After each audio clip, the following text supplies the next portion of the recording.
Dragi gledatelji, mir vam i dobro.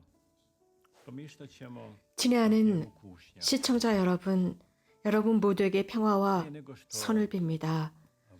유혹이라는 주제에 대해 함께 묵상해 보겠습니다. 먼저 유혹과 시련에 관한 차이점을 보겠습니다. 많은 이들이 이 두 요소를 혼돈하고 있습니다. 시험은 하느님께 오는 것으로서 우리의 성실함을 시험하기 위한 시련입니다. 이런 시련의 결과는 늘 우리 삶으로서 하느님께서 더욱 우리 생활에서 시험하십니다. 유혹은 사탄에게서 옵니다. 사탄은 우리를 유혹하고 현혹해서 죽음으로 이끕니다. 그렇다면 시험과 유혹을 어떻게 식별할 수 있겠습니까? 여러 방법이 있습니다. 하지만 저는 여기에서 기본적인 것을 보도록 하겠습니다. 하느님에게서 오는 시험은 처음 보기에는 늘 어렵고 피하고 싶고 상상을 불허하고 원치 않는 것 등, 그래서 피하고 싶은 것 등으로 옵니다. 그러나 사탄에게서 오는 유혹은 멋지고 구미가 당기고 호화롭고 보기에 그럴듯하지만 이를 받아들이는 순간 우리는 죽음의 구렁텅이로 빠져버립니다. Ona će nam biti pregrađe smrti.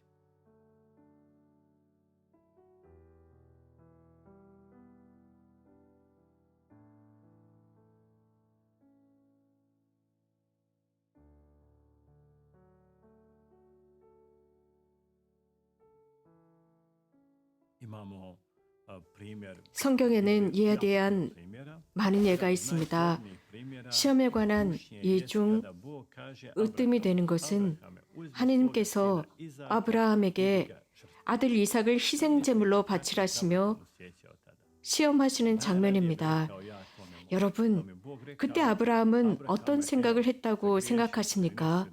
어쩌면 못합니다 라고 했을 수도 있고, 이렇게 말하니까 하느님께서는 너를 죄를 지었다 라고 하셨을 수도 있고, 혹은 칼을 들어 아들을 희생제물로 죽이느니 차라리 제가 대신 죽지요 라고 했을까요? 이 시험은 너무 잔혹하고 고통스러워서 가능하다면 멀찌감치 피하고 싶습니다. 하지만 유혹은 늘 감미롭고 끌어들이는 매력이 있습니다. 사탄이 하와에게 속삭입니다. 저 나무를 봐. 저 열매를 먹으면 하느님처럼 될 거야 라며 귀에 대고 속삭입니다. 성경은 이렇게 전하고 있습니다.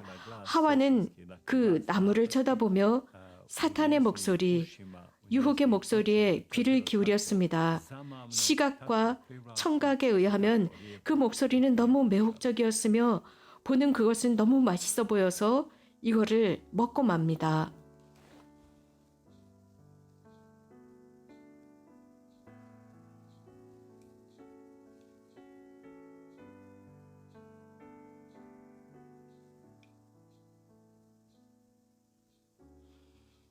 큰 문, 넓은 길은 파멸로 가는 길이라고 예수님께서 말씀하셨습니다. 그 문은 굉장히 멋지고 아주 커서 많은 사람이 그 문으로 들어가지만 좁은 문은 하느님의 나라로 들어가는 관문으로서 그 좁은 문으로 들어가기 위해서는 겸손하게 낮춰야 합니다. 예수님께서는 소수만이 그 문을 선택하셨다고 했습니다. 바로 여기에 시험과 유혹에 대해서 나누고자 합니다. 유혹은 우리에게 자, 큰 문으로 가자, 넓지 않느냐, 멋지지 않느냐, 매혹적이고 정말 괜찮은 곳이야 라고 합니다. 하지만 우리는 겸손으로 낮춰서 그 좁은 문, 즉 불편하지만 그것을 받아들이고 들어갈 때 하느님의 나라에 들어가게 됩니다.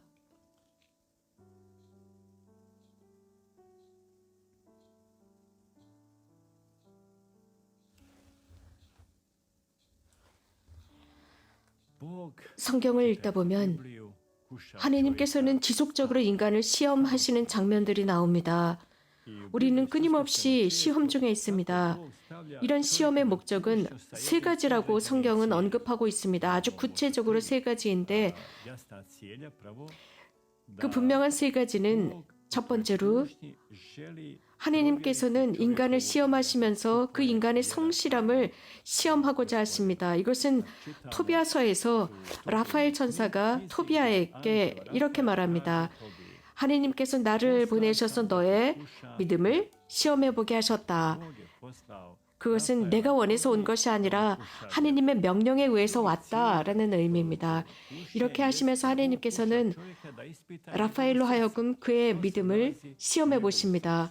두 번째 시험의 목적은 사람의 마음을 훑어보기 위하신 것, 곧 그 마음 안에 무엇이 있는지 보기 위한 것입니다. 세 번째는 인간을 정화하려는 목적입니다.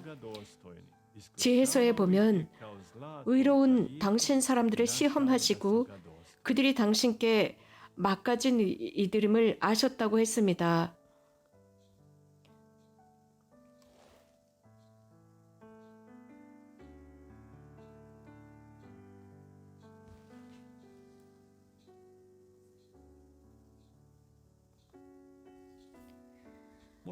왜 하나님께서는 우리를 시험하실까라는 의문을 가질 수 있습니다. 왜 아브라함을 시험하셨을까? 아브라함은 9순이 넘어서야 아들 이삭을 얻었습니다. 대단한 행복하기 어려운 기쁨이었습니다. 하나님 앞에서의 감사를 드렸습니다. 아들 이삭이 자랐을 때 아브라함은 죽을 것이고 그 아들이 그 자리를 물려받을 것입니다. 그러나 아브라함은 아들이 아직 어리지만 이런 생각을 하면서 여러 가지를 가르쳤습니다. 사냥하는 법, 별자리 읽기, 백성 돌보기 여러 다양한 것들을 가르칩니다. 아브라함은 있는 힘을 다해 아들 이삭을 가르칩니다. 그러면서 새로운 아이들이 할례를 받아야 하는 제사조차도 소홀히 하고 지도자들에게도 소홀히 하면서 이삭에게 몰입하였습니다. 이삭이 하느님보다 우선이 된 것을 보신 하느님께서는 이런 말씀을 하십니다. 아브라함, 내 아들 이삭을 모리압산으로 데리고 가서 거기에서 희생제물로 바쳐라 라고 명령하십니다. 이런 말씀을 들은 아브라함의 고통을 충분히 상상할 수 있습니다. 하지만 그는 하느님의 말씀대로 순명합니다. 아들을 데리고 하느님의 뜻을 실현하기 위해 길을 떠납니다. 하느님께서 그를 시험하셨고 그가 당신께 막가진 인물이라는 것을 확인하십니다. 이 일이 있은 뒤 아브라함은 완전히 달라졌습니다.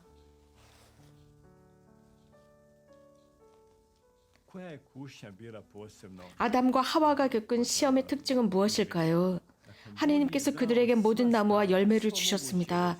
이를 돌보고 먹고 땅의 주인이 되라 하셨습니다. 하지만 한 그루의 나무 열매만은 손대지 말라 하셨습니다. 이것은 시험이었습니다.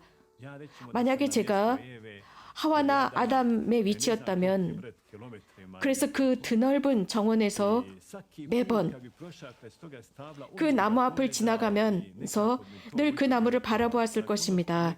그래서 매번 그 열매를 쳐다볼 때마다 호기심을 가졌을 것입니다. 매혹적이었을 것입니다. 금지된 것은 호기심을 자극합니다. 그 나무 곁을 지나던 하와에게 뱀이 다가와 말합니다. 저 열매를 따먹어. 하느님처럼 될 거야. 자, 이렇게 시험과 유혹이 공존합니다. 시험이라고 하면 하느님께서 먹지 말아라 라고 하셨기 때문입니다. 하느님의 그 말씀은 엄중했습니다. 그런데 그 나무는 너무나 멋졌습니다. 그 열매는 너무나 괜찮아 보였습니다. 그런데 뱀은 저걸 따먹어 하느님처럼 될 거야 라고 했습니다. 이것은 유혹입니다. 자, 여기서 가장 심각한 문제는 무엇일까요? 하와가 매번 에덴 동산을 지나갈 때마다 그 나무를 항상 쳐다봤습니다. 항상 그 나무를 쳐다봅니다. 쳐다보면 볼수록 그 하와 안에서는 그 열매를 따먹지 않으면 안 되겠다는 절박감까지 느낍니다. 하지만 하와가 매번 나무를 쳐다보지 않고 매번 항상 하느님만을 바라보고 주님께서 하신 말씀을 계속 들었다면 그에게 그 유혹은 큰 문제로 대두되지 않았을 것입니다. 그래서 그 유혹은 죽음까지 하와를 끌고 가지 못했을 것입니다.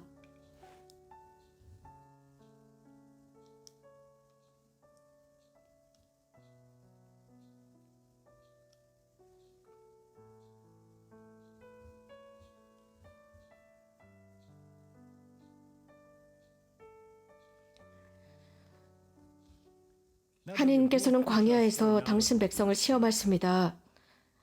광야를 거쳐가는 당신 백성이 배가 고프고 목이 마르다는 것을 하느님은 아셨습니다. 아셨기 때문에 그들에게 만나를 주셨고 메추라기 때와 물이 솟아오르는 동굴을 제공하시지만 그들이 배가 고파서 하느님께 청하거나 구하기 전에는 주시지 않았습니다. 배가 고프고 목이 마르도록 하느님께서는 내버려 두십니다.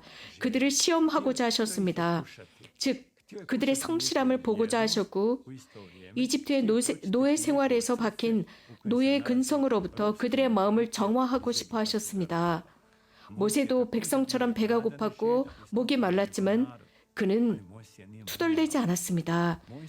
하느님께 대한 성실함을 구현하는 모세의 모습입니다. 이렇게 하느님께서 그들을 시험하셨고 당신께 막같지 않음을 아셨습니다. 그들은 계속 투덜댔습니다. 이집트의 생활이 풍족했다는 둥, 물론 노예였지만 먹을 것과 마실 것이 충분했다는 둥, 그런데 여기는 아무것도 없다라고 투덜댑니다. 하느님께서 그들을 시험해 보신 것이고 그들의 신의를 시험하신 것입니다. 그 전능하신 바로 그 하느님, 홍해를 가르시고 파라오를 이기신 하느님, 만군의 하느님, 당대의 가장 강력한 바로 그 하느님이셨습니다.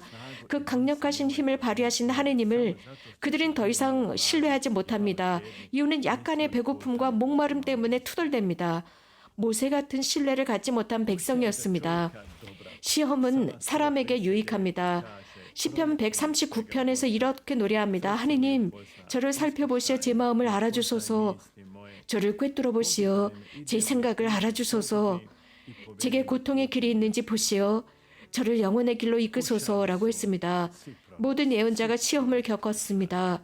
시험 속에서 중요한 것은 하느님께 충실한 것입니다. 내가 느끼듯 하느님께서 아시기 때문입니다. 그분께서 시련을 주셨습니다. 하지만 끝끝내 인내할 때 형용할 수 없는 보상을 받을 것입니다.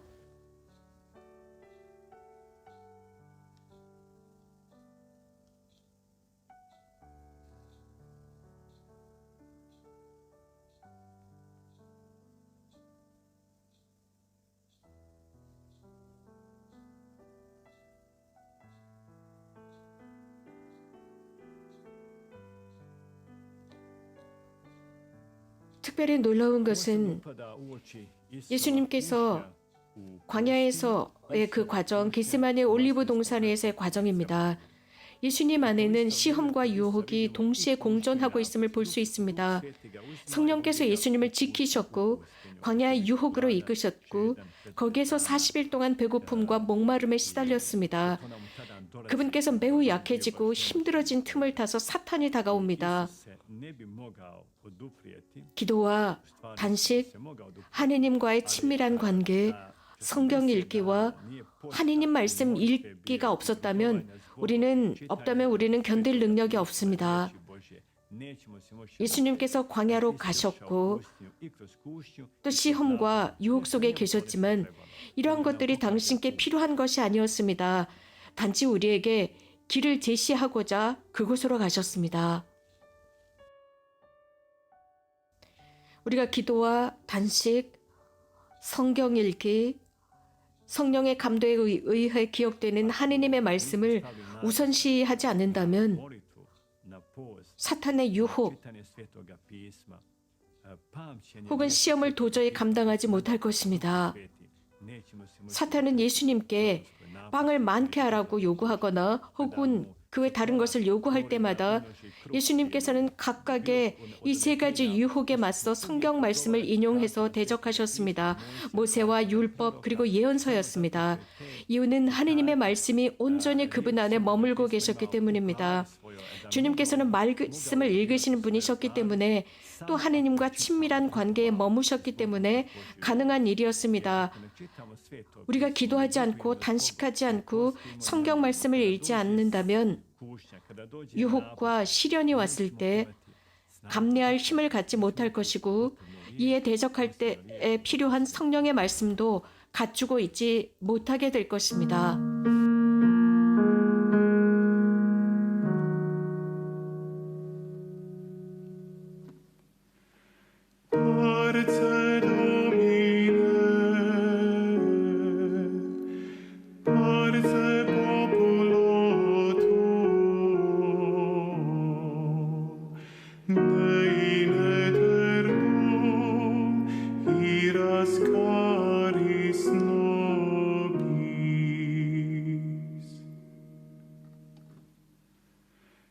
Flectamus iram vindicem, ploremus antem iudicem,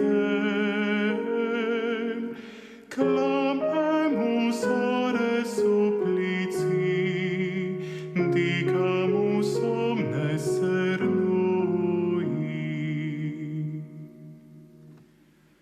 Parce Domine, parce populo tuo, in aeternum iras caris nobis. Nostris malis offendimus, tuam Deus clementiam, effunde nobis te super, remisor indulgentiam. Parce Domine, parce populo tuo, in aeternum iras caris nobis.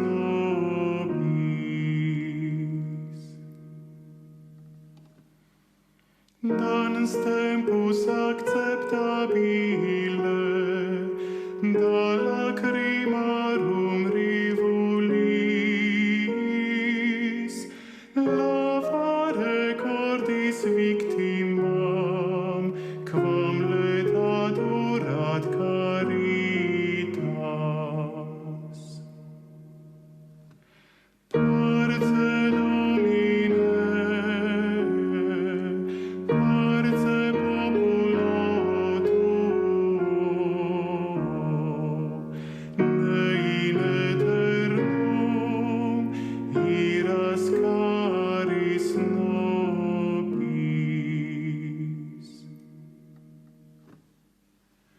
Audi benigne conditor nostras